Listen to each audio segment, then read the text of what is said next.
সম্মানিত ভাই এবং বোনেরা, আসসালামু আলাইকুম। আজকে আমি আপনাদেরকে দেখাবো কেউ যাতে আপনাদেরকে ট্যাগ করতে না পারে, এবং আপনাদেরকেও বলছি আপনারা কখনো কারো পেজে কারো প্রোফাইলে ট্যাগ করবেন না। আর আপনাদেরকেও যাতে কেউ ট্যাগ করতে না পারে সেই জন্য আপনারা ট্যাগ অপশনটা কিভাবে বন্ধ করে রাখবেন, এবং পাশাপাশি ট্যাগ যদি আপনার মনে হয় যে আপনি অ্যাকসেপ্ট করবেন, সেই ক্ষেত্রে আপনি কিভাবে ট্যাগটা অ্যাকসেপ্ট করবেন, আপনি ট্যাগটা আপনার এখানে লাগাবেন, সেটা আমি ইন ডিটেলস একবারে সুন্দরভাবে বুঝিয়ে দিব। এই যে দেখেন, প্রথম আমি কি করব, প্রথমে আমি যাব আমার অফিসিয়াল ফেসবুক অ্যাপসে। ওইখানে যাওয়ার পরে আপনারা ভালো করে লক্ষ্য করবেন, আমি এই যে আমার যেখানে যেখানে যাচ্ছে আপনাদেরকে আমি দেখিয়ে দিচ্ছি। এখানে যে এই সেটিংস অপশনটা দেখাচ্ছে, এখানে ক্লিক করবেন। সেটিংস অপশনে যাওয়ার পরে একটু নিচের দিকে যাবেন। একটু নিচের দিকে যাওয়ার পরে দেখবেন এখানে লেখা আছে সুন্দর করে page and tagging. Page and tagging এইখানে আমরা ক্লিক করব। ক্লিক করে এইখানে যাওয়ার পরে এইখানে দেখেন যে সেটিংসগুলো আমার অন আছে, অনলি মি করা আছে, এভরি ওয়ান আছে। আপনারা একটু ভালো করে লক্ষ্য করবেন, খেয়াল করবেন যেটা কি আছে। আমার এখানে যেরকম আছে সেম এরকমই আপনারা রাখবেন, তাহলে আপনাদেরকে কেউ ট্যাগ করতে পারবে না। ওইটা রিভিউতে থাকবে। আপনি যখন দেখবেন, যদি মনে হয় যে না এটা ভালো একটা কন্টেন্ট, আপনাকে দেওয়া সমস্যা নেই, আপনাকে আপনার পেজে থাকলে সমস্যা নেই, তখন আপনি এই রিভিউটা অ্যাকসেপ্ট করবেন, তখনই কিন্তু আপনার এটা ট্যাগ হবে। তাছাড়া আপনাকে কেউ ট্যাগ করতে পারবে না। তো দেখেন আমি প্রথমে কি করেছি, who can post on your page, এটাকে অনলি মি দিয়ে রাখছি। তারপরে যেটা আছে, আসলে সবগুলো পরে বলা সম্ভব না, তারপরে যেটা আছে দেখেন ওইটা দিয়ে রাখছি এভরিওয়ান।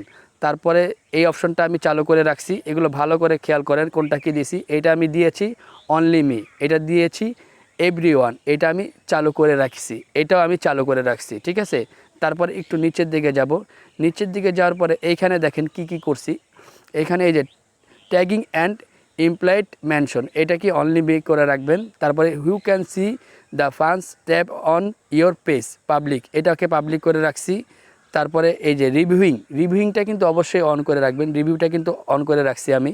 আর একটু নিচের দিকে গেলে আরও একটা অপশন দেখতে পারবেন, সর্বশেষ review post you are tagging in before the post appears on your page. এই প্রত্যেকটা অপশন আমি যেভাবে দিয়ে রাখছি এইভাবে দিয়ে রাখবেন।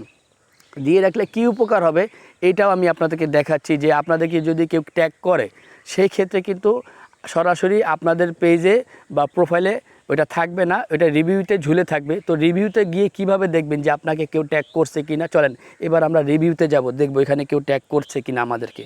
আচ্ছা, তারপরে আমি যাব আমার প্রোফাইলের যে আইকনটা দেওয়া আছে, আমি আপনাদেরকে দাগ দিয়ে দেখিয়ে দিচ্ছি। এই যে এখানে যাওয়ার পরে একটু নিচের দিকে এই যে এখানে দেখেন ডান পাশে 3 ডট দেওয়া আছে। এই 3 ডটের ভিতরে ক্লিক করব। 3 ডটে ক্লিক করার পরে একটু নিচের দিকে সম্ভবত, ও না নিচের দিকে না, এখানেই আছে। এই যে দেখেন review post and tagging, review post and tagging, এইখানে আমরা যাব। হ্যাঁ, যাওয়ার পরে দেখি আমাদেরকে কেউ ট্যাগ করছে কি না। আচ্ছা, এই যে দেখেন এখানে এক ভাই, সম্মানিত এক ভাই আমাকে ট্যাগ করেছে। এইখানে আরও একটা ট্যাগ করেছে, এইখানেও আরও একটা ট্যাগ করেছে, এইখানেও আরও একটা ট্যাগ করেছে। তবে এইখানে যে ট্যাগটা উনি করেছে এটা কিন্তু ডাউনলোড করা ভিডিও ছিল, এটা কিন্তু ডাউনলোড করা একটা ভিডিও ছিল। এটা যদি আমার পেজে থাকতো, আমি যদি ওই অপশনটা চালু করে না রাখতাম, সেক্ষেত্রে কিন্তু আমার একটু ক্ষতি হওয়ার সম্ভাবনা ছিল। আচ্ছা, আর কেউ আছে কি না, আর কিছু নেই। এখন আপনারা দেখেন এখানে কি লেখা আছে। এখানে লেখা আছে প্রথমত হাইড, দ্বিতীয়ত লেখা আছে অ্যাড টু পেজ। এই রিভিউ অপশনে গিয়ে আপনি যদি এখানে অ্যাড টু পেজ এখানে ক্লিক করেন সবুজে, তাহলে কিন্তু এই ট্যাগটা যে করেছে এই ট্যাগটা কিন্তু অ্যাকসেপ্ট করবেন আপনি, এবং আপনার পেজে চলে আসবে। আর আপনি যদি এই যে হাইড এখানে ক্লিক করেন, সেক্ষেত্রে কিন্তু জিনিসটা হাইড হয়ে গেল। আচ্ছা, আমি হাইড করে দিলাম, দেখেন হাইড করার সাথে সাথে কিন্তু চলে গেল ট্যাগটা। আর আমি যদি অ্যাড টু পেজ দিতাম তাহলে কিন্তু এই ট্যাগটা আমার পেজে চলে আসতো, মানে আমি অ্যাকসেপ্ট করলাম। তো এইভাবে আসলে আপনারা ট্যাগ করা বন্ধ করতে পারবেন, রিভিউতে রাখতে পারবেন, এবং আপনি চাইলে রিভিউতে গিয়ে দেখতে পারবেন যে আপনাকে কে ট্যাগ করলো।